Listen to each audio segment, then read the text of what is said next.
Hello दोस्तों, कैसे हैं? उम्मीद करते हैं आप अच्छे होंगे, स्वस्थ होंगे, मस्त होंगे। आज का जो जीएस का क्लास है उसमें प्रश्नों का संग्रह आपकी स्क्रीन पे है। इंपॉर्टेंट प्रश्न है। ज्यादातर प्रश्न इसमें भारतीय मिट्टी से संबंधित है। भारतीय मिट्टी यानी कि इंडियन सॉइल, जो भारत में किन क्षेत्रों में किस प्रकार की मिट्टी पाई जाती है उस पे आधारित प्रश्न है। इससे भी प्रश्न बनते हैं, ठीक है। तो आप अंत तक बने रहिए हमारे वीडियो में, और पेट या अन्य प्रतियोगी संबंधी जितने भी वीडियो हैं आपको मुफ्त में हमारे चैनल पे उपलब्ध होगा। पहला प्रश्न आपका है, मिट्टी और पत्थर के टुकड़ों का पहाड़ की तल की ओर गमन करना कहलाता है। ए मृदा अपरदन, बी मृदा अवक्षेपण, सी नाइट्रोजन युक्त, डी ह्यूमस की कमी से ग्रस्त। ये चार ऑप्शन है। पूछ रहा है कि पहाड़ों से जो पत्थर वगैरह टूट करके तली की तरफ गमन करते हैं उसे क्या कहा जाता है, ठीक है। ये मूल प्रश्न है। चारों ऑप्शन आपके स्क्रीन पे है। इसमें जो सही उत्तर है आपको चयन करना है। चार ऑप्शन में से जो सही उत्तर है, कौन सा सही उत्तर है आप चयन करके बताइए, कमेंट करके बताइए कि इस प्रश्न का जो सही उत्तर है वो कौन सा है। तो जो मृदा अपरदन होता है, ठीक है, अपरदन मतलब क्या होता है जान लीजिए। टूटना, ठीक है, टूटना होता है या क्षरण। कभी कभी इसे मृदा क्षरण भी कहा जाता है। अब किसी बड़े भाग से कुछ भाग टूट करके गिरना ही क्षरण कहलाता है, या टूटना कहलाता है, या अपरदन कहलाता है। वही पूछ रहा है कि मिट्टी और पत्थरों के टुकड़ों का पहाड़ की तल की ओर गमन करना कहलाता है। यानी कि जब वो टूट के जाएगा तभी ना गमन होगा। तो क्या कहलाता है? मृदा अपरदन कहलाता है, या मृदा क्षरण कहलाता है, या मृदा का टूटना कहलाता है। अगला प्रश्न आपका है, ये रहा स्क्रीन पे। मिट्टी की रचना सामान्यतया निम्नलिखित प्रक्रिया द्वारा होती है। ए अपरदन, बी निक्षेपण, सी निरावरणीकरण, और डी अपक्षय। इन चार ऑप्शनों में से कौन सा ऑप्शन सही है उसे आपको ढूंढना है, ठीक है। तो आप बताइए कौन सा ऑप्शन सही है। मिट्टी की रचना सामान्यतः निम्नलिखित प्रक्रिया द्वारा होती है। जो मिट्टी यानी कि आपकी जो सॉइल है वो किस प्रकार से या किसके द्वारा बनती है, ये आपका मूल प्रश्न है। ए अपरदन, बी निक्षेपण, सी निरावरणीकरण, और डी अपक्षय। तो मिट्टी का जो बनना होता है वो निक्षेपण के कारण होता है। किसके कारण? ऑप्शन बी सही है, निक्षेपण। निक्षेपण क्या होता है कि जब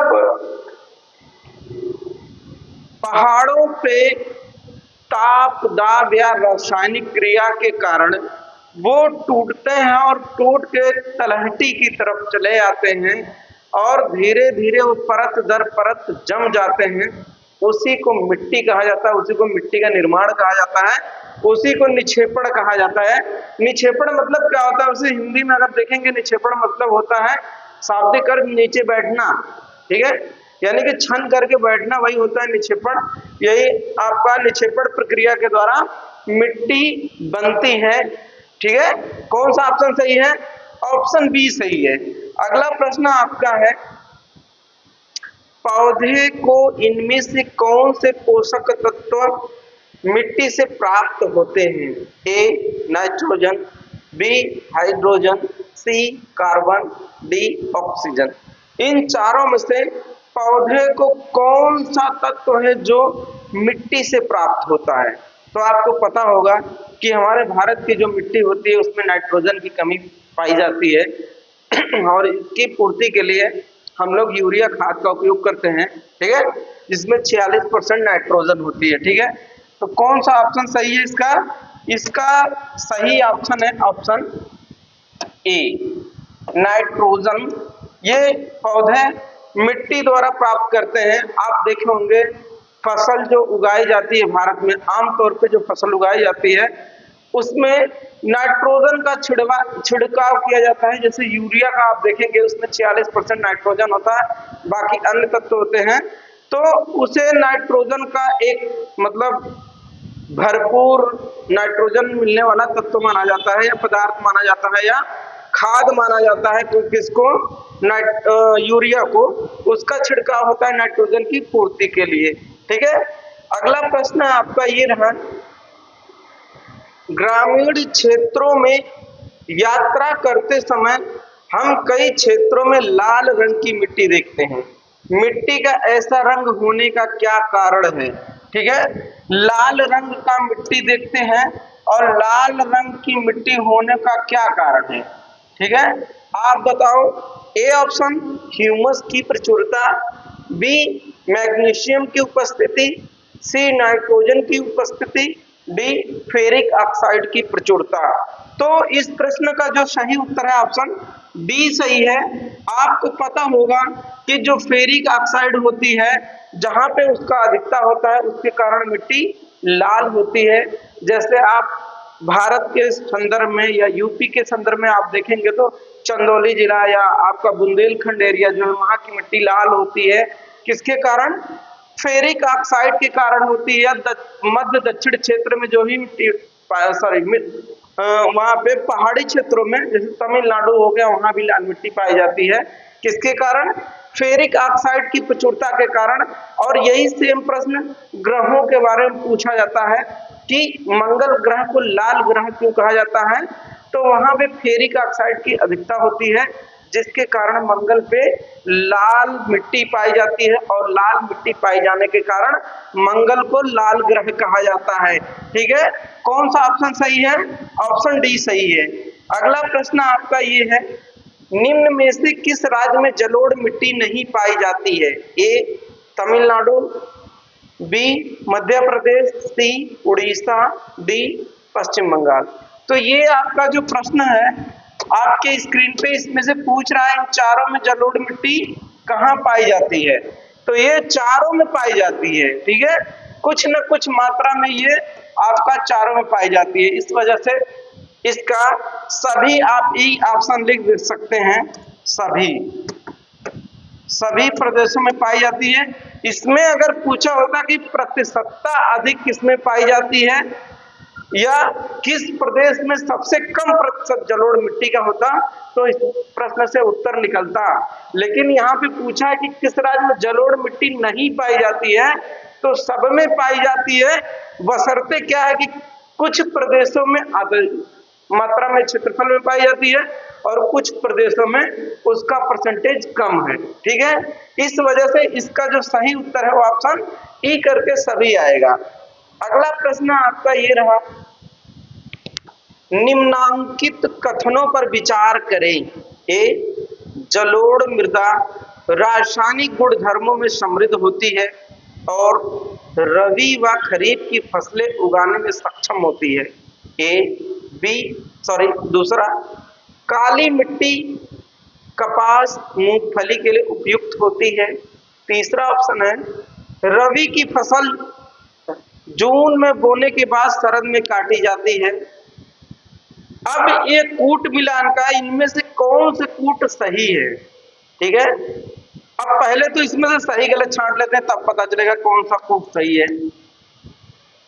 जलोढ़ मृदा रासायनिक गुणधर्मों में वृद्धि समृद्ध होती है और वह रबी व खरीफ फसलें उगाने में सक्षम होती है, यानी कि ये सही है।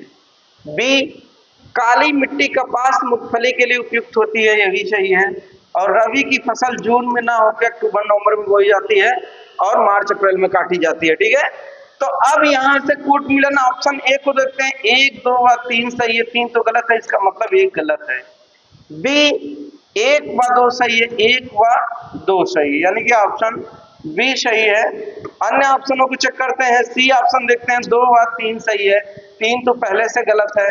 डी ऑप्शन 1 व 3, यानी कि इस प्रश्न का जो सही उत्तर है वो ऑप्शन बी सही है, 1 व 2। ठीक है, मिट्टी के संदर्भ में, खासकर जलोढ़ मिट्टी के संदर्भ में ये जो दिया हुआ है गुणधर्म, ये 100% सही होता है। और काली मिट्टी में कपास और मूंगफली अधिक मात्रा में उगाए जाते हैं। अगला प्रश्न आपका ये रहा स्क्रीन पे, सिंधु गंगा के मैदान की नई जलोढ़ मिट्टी को किस नाम से जाना जाता है?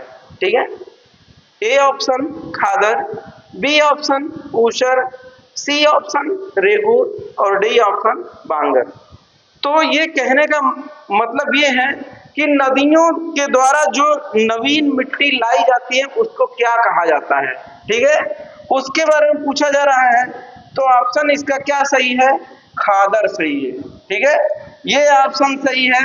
लेकिन रेगुर किसे कहा जाता है? काली मिट्टी को कहा जाता है, इसको भी जानना इंपॉर्टेंट है। काली मिट्टी को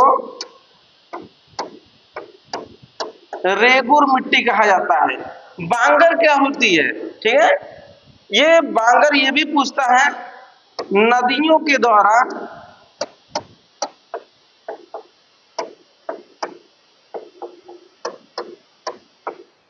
लाई गई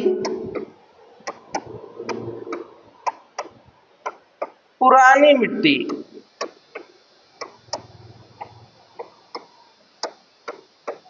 ठीक है, नवीन मिट्टी जो होती है वो खादर होती है और जो पुरान मिट्टी होती है वो बांगर कहलाती है। इसको भी ये कई बार पूछा हुआ है, ठीक है, ये बांगर और खादर में कंफ्यूजन करेगा। रेगुर तो स्पष्ट है कि उसका नाम ही अलग है, काली मिट्टी को रेगुर कहा जाता है, लेकिन बांगर और खादर में आप डिफरेंट कैसे करेंगे? तो आप अल्फाबेट हिंदी का ले लीजिए, क के बाद खा आता है और प के बाद फा आता है, पा फ बा, यानी कि अल्फाबेट में आप देखेंगे तो खा पहले आता है और बा बाद में आता है। उसी के हिसाब से आप रख सकते हैं कि जो नवीन मिट्टी यानी कि अभी अभी आई है उसे खादर कहा जाता है और जो बाद में आई है उसे बांगर कहा जाता है, ठीक है। इस ट्रिक से आप इस चीज को भूल नहीं पाएंगे, हमेशा के लिए याद कर लेंगे। सिर्फ अल्फाबेट को आप याद करिए कि खा पहले आता है, इसका मतलब जो अभी अभी मिट्टी आई है नदियों द्वारा उसे खादर कहा जाता है और जो पुराने समय में लाई गई है बहाकर मिट्टी नदियों द्वारा उसे बांगर कहा जाता है। इस चीज को आप अल्फाबेट से याद करेंगे तो आसानी से याद हो जाएगा। अगला प्रश्न आपका है, जल और पवन द्वारा ऊपरी मृदा का पृथक्करण कहलाता है? ए मृदा प्रक्षालन, बी मृदा अपरदन, सी मृदा सर्पण, डी गादी मृदा। तो मिला जुला कि ये पूछ रहा है कि मृदा यानी कि मिट्टी की जो ऊपरी सतह होती है वो जो हवा जल पानी के द्वारा अलग हो जाती है तो उसे क्या कहा जाता है?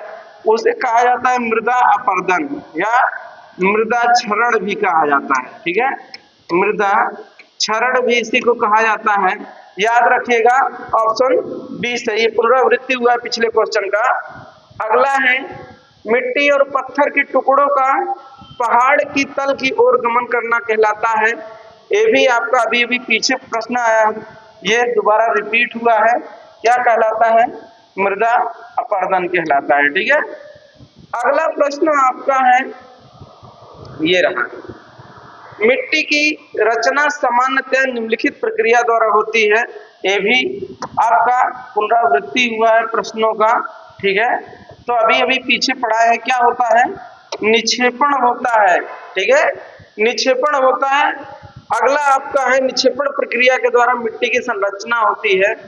कपास की खेती के लिए किस प्रकार की मिट्टी चाहिए? ए बांगर, बी खादर, सी लाउस, डी रेगुर। तो अभी हमने इसका रेगुर मिट्टी को बताया था काली मिट्टी, ठीक है, काली मिट्टी। और अभी अभी इसके पहले जो हमने प्रश्न किया था 3 प्रश्न पहले, उसमें हमने अभी बताया कूट वाला कि काली मिट्टी जो होती है वो कपास के उत्पादन के लिए और मूंगफली के उत्पादन के लिए उपयुक्त होती है, यह सर्वाधिक उत्पादन देती है। कौन सा? रेगुर या काली मिट्टी। बांगर को हमने बताया कि नदियों के द्वारा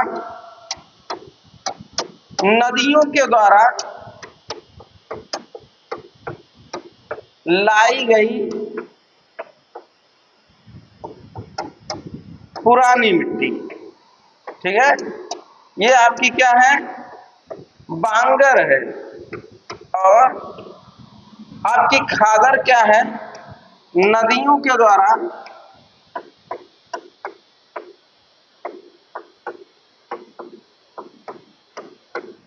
लाई गई नवीन मिट्टी, नवीन मिट्टी इंपॉर्टेंट है। इस चीज को आप जानते रहिए, बहुत इंपॉर्टेंट और बहुत कंफ्यूजन करने वाला होता है। खादर बांगर एक क्वेश्चन तो आता है इससे, ठीक है। खादर बांगर रेगुर तीनों को तो आप जानते रहिए, इंपॉर्टेंट मिट्टी है। और जलोढ़ मिट्टी चौथा, ठीक है। अगला प्रश्न आपका है, ये रहा स्क्रीन पे, भारत में काली मिट्टी के क्षेत्र कहां तक सीमित हैं? ए गंगा का मैदान, बी मध्य दक्षिण क्षेत्र, सी हिमालय के क्षेत्र और डी पूर्वी डेल्टा के क्षेत्र, ठीक है। तो आपका पूछ रहा है कि काली मिट्टी का क्षेत्र कहां तक सीमित है।